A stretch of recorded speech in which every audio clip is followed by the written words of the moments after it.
Hello everyone, my name is Martin. I'm a postdoctoral researcher in the research project in Trinity College Dublin, led by Professor Alyosha Smolic. In this video, I am going to present my paper entitled A Spatio-Angular Filter for High-Quality Sparse Light Field Refocusing, accepted at the Second ICME Workshop on Hyper-Realistic Multimedia for Enhanced Quality of Experience.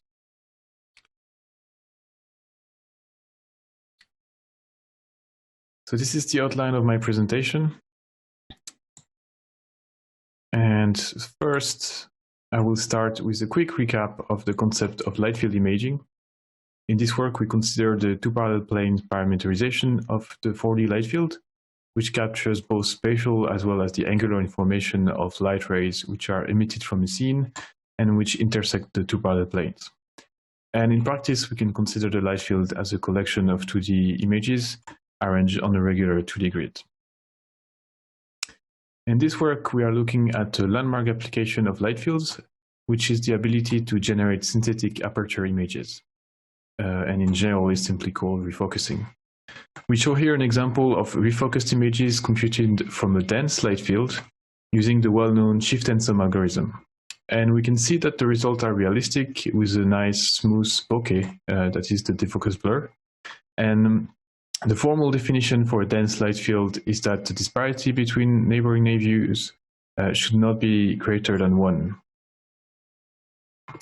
Now, if we look at the results obtained with a sparse light field, simulated by subsampling some of the views, we can see that the refocused image is not so pleasing and show the typical jagged artifacts caused by the angular aliasing. Finally, in the case of light field imaging, the disparity can be estimated directly from the light field, which has been an active research topic for years, and many methods are available. So now I'm going to explain our analysis of the circle of confusion for two parallel plane light fields. I won't have time to go over all the details, so I have to refer you to the paper for more in-depth explanations with all the mathematical developments. First, I want to give some details on the parameterization we are using, which makes a distinction between the global focal plane and the local image planes, corresponding to the individual light field cameras. The global focal plane corresponds to the distance where the light field camera frustums coincide, as illustrated in this figure. This means that there is an explicit relation between the focal plane and the local image planes, shown in equation 1. And I won't go into the details, but this is essential for all the mathematical developments to work. Using this parameterization, we can now analyze the circle of confusion in light field refocusing by analogy with the geometric analysis of defocus blur using the thin lens model for traditional cameras. If we consider a point P in a scene, light rays emitted from this point at different angles are captured by different light field cameras. And to perform refocusing, we can reproject those light rays through the focal plane into the virtual refocus camera plane. And this virtual camera is shown here in purple. So I'm going to look at the process step by step, and here I'm just going to mirror the focal plane on the left side for clarity.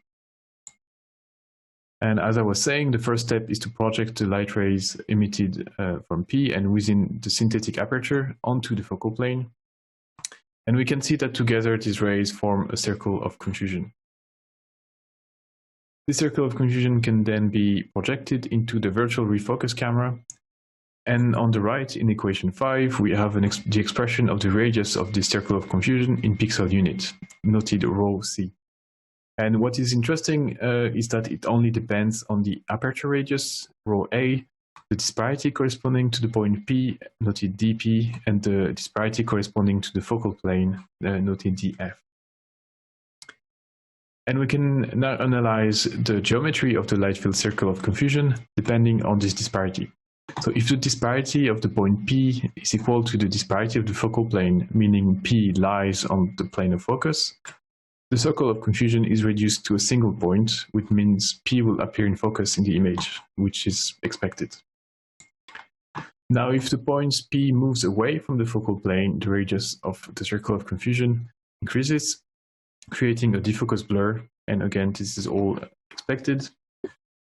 But what is interesting to observe is when the radius of the circle of confusion gets bigger than the radius of the aperture, meaning that the difference between dp and df gets greater than 1, we can see that the gaps will appear in the circle of confusion between the known light rays, which creates the aliasing artifacts in the defocus blur. So basically, through this analysis, we have redemonstrated the formal definition of a sparsely sampled light field. And this brings us to the proposed filter. Based on the analysis of the circle of confusion, the idea is simply to compensate for the gaps in the circle of confusion using spatial blurring. So this spatial blur is view dependent, and each blurring kernel will correspond to a different section of the full circle of confusion as illustrated here on the right.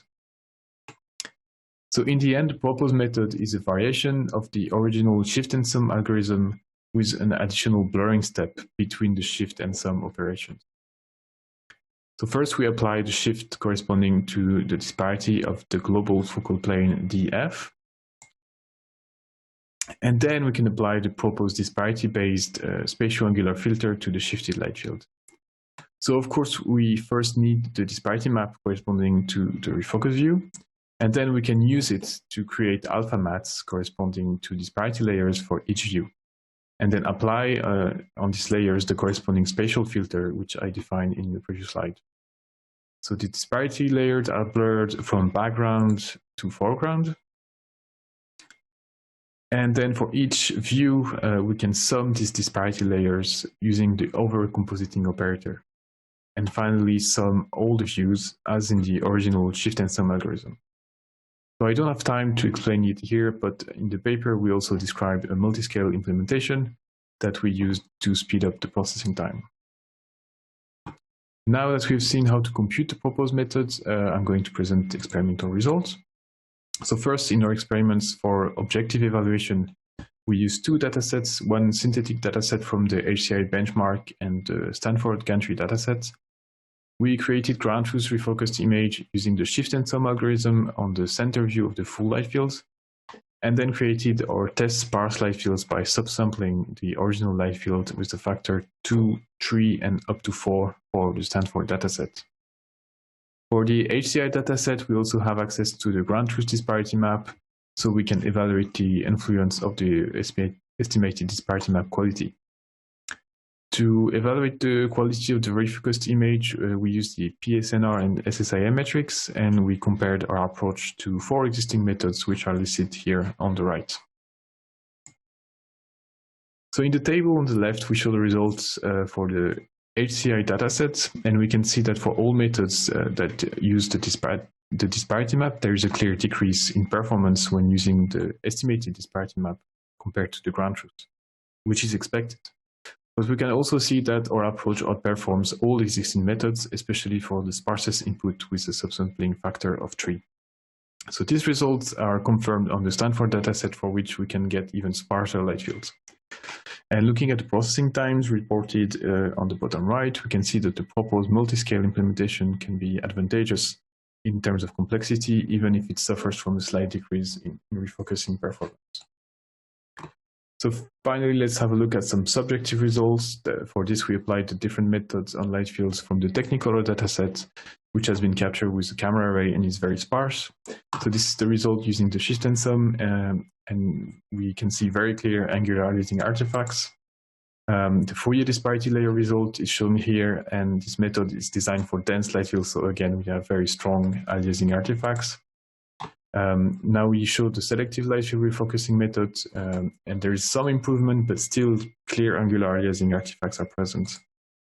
And this is finally the result for our method using our multi-scale implementation, where the bokeh looks clearly more natural and smooth. So these are more results for the front focus on the same light fields, and we can have the same conclusion. So in summary, I presented a novel spatial angular filter for light field refocusing based on the geometric analysis of the circle of confusion for light field refocusing. And our experiment showed that it provides a clear improvement of the refocused image's quality compared to existing methods.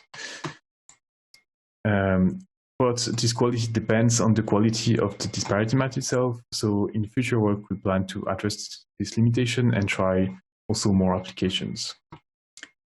Thank you for your attention.